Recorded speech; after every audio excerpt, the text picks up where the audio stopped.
With the situation you're in, Joe, how much can a guy like VL instill some life into the lineup, especially with what he did last night? Yeah, right. I mean, you look at your opponents, I think, who you're playing against, what their lineup presents for you guys, for us as a challenge. And I think that, when we looked at their lineup last night, he's an opportunity for him to come in and then to do what he does against a very formidable opponent there and that player. It gives energy, right? It creates energy on the bench. It creates energy in the building, for sure, right? But more or less, it also lets the opposition know that, we're here. We're gonna be physical too, right? We're not gonna be, pushed out of our own building, and that wasn't the case last night. But it was good on him to do what he did. And I guess it depends on who we're playing, teams that we're facing against, what they have in their lineup. That's all. Speaking of energy of practice today, your thoughts on that, and how important is it to sort of ignite some of that, light that fire, considering the situation? Yeah, you have to bring that every day, regardless of the situation. And today's no different. We had a game last night. The guys are always a little bit, to get practice going again. It's tough this time of the year, especially when you've played 70, whatever we've played, 74, 75 games now, 75. So the next morning, it's always, but it's on us as a staff to make sure that they're emotionally engaged in the practice, that there's a high energy level, and that's what we try to bring every day so that the players can feed off of that too. If you look at Mason last year, he didn't have to spend all of the year up here. He was able to get some games down here. What do you think that meant for him, not just last year, but this year, that he was able to get some practice reps, so to speak, in Providence? Last year, you're talking about? Well, yeah, I think anytime a young player can get reps, can get opportunities to play in that league. Listen, unless they're 100% ready for this league, which it's very difficult to be ready for this league when you're a young player, I think it's a great stepping stone for the National Hockey League. I think you're able to learn your craft. You're able to go down in Providence, for our example, and play your game. You can make some more mistakes down there because that's what it's about. It's a development league, right? And so for him to have that opportunity is good. This year it's been a different situation. He's been thrown into more of situations probably than he would be if we had a healthy back end. But it's good. He's learning, right? He's on the job learning right now here. It's tough. He's done a good job in a lot of areas. There's other areas that he's going to continue to build his game, especially defensively and away from the puck and sometimes the puck decisions. But, he's certainly making strides in a lot of other areas. So then if you look ahead to this year, then, to be thrown into the deep end like he has been, where do you think that will benefit for Well, I think what it does is it makes you realize as a player that these are the things that I need to continue to build in my game and work on moving forward. If you want to be a top 4 defenseman or a top 2 defenseman, you're still going to have that challenge of playing against the best lines almost every night, or top 2 lines every night. So that's something that you have to be cognizant of as you're starting to mature in your game and develop your game more. And I think that's what he's been able to do this year, is realize, offensively I can do some good things. Defensively, I'm still going to continue to work on that part of my game. I want to be a guy that can be counted upon to play against top lines. With 7 games to go, Joe, do you rule out now bringing up someone from Providence and giving them more of a look? Is this your team the rest of the way? No, I think that we'll discuss that after every game, and I think we may have the opportunity to see a couple of more players from Providence come up here and give them an opportunity, not only for the organization to see what they can do and what the player can do for themselves. So I wouldn't rule anything out as far as that goes right now. And you got a lot of guys here, I guess, who would be considered bubble guys for next year. Do you talk to them individually, stressing what the opportunity is with them, or do they just know that? No, I think you have to communicate that with them, and we have as a staff. We do as a group, we do individually. I don't. As a coach, I don't think you should ever assume anything with a player.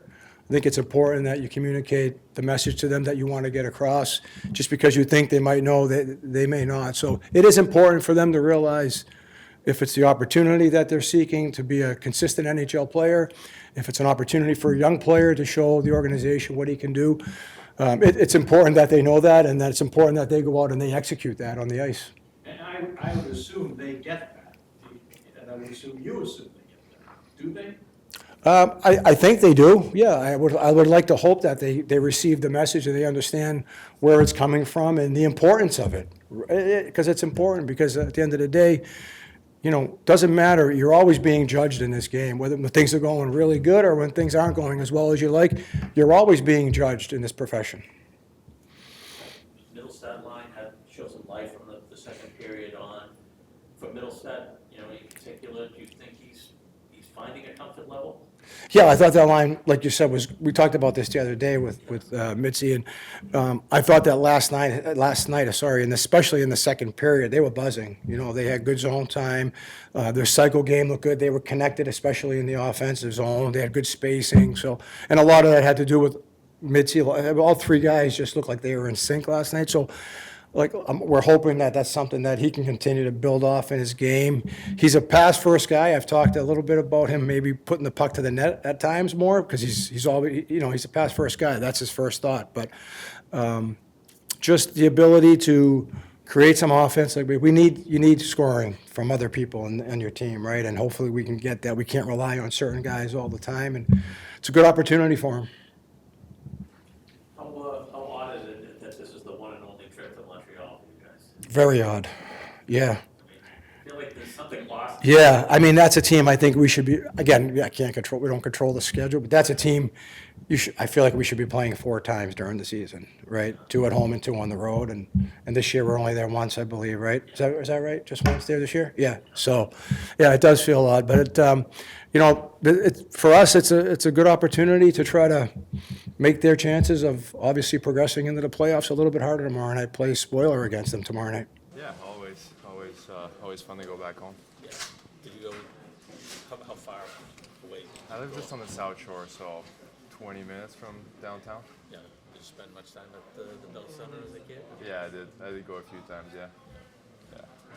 Watching that fight last night, I mean, physical, but looked exhausting. You know, how are you feeling after that? Yeah, it was a long one. My arm was dead after that, but yeah, it was a good one. It was a long one, so yeah, pretty happy with it. You got any history with him? No, I don't think so. I think I might have played once in the American League against him. Like mostly, like I was in San Jose. We didn't play much against the Eastern Conference, so even they were in Central. But when he was in Grand Rapids, but yeah, not really.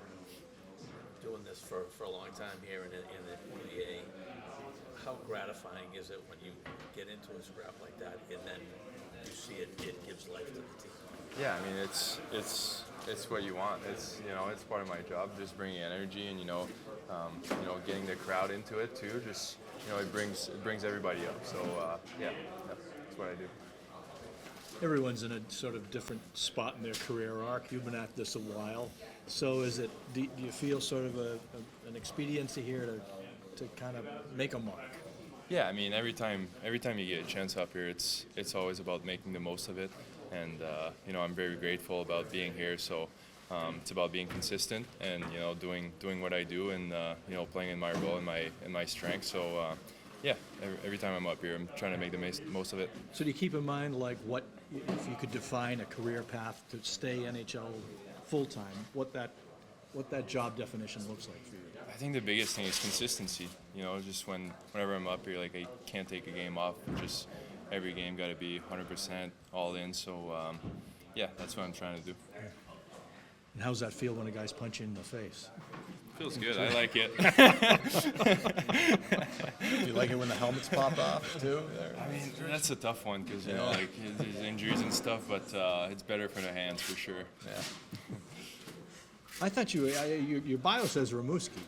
I was born in Rimouski, but I moved away from there when I was 3 or 4, so didn't really live there. I've always been on the South Shore, Montreal, around there. So yeah. You moved because you were a Habs fan. No, I moved because my dad was a truck driver and trying to get a job in Montreal, so that's why we moved. Got it. Yeah.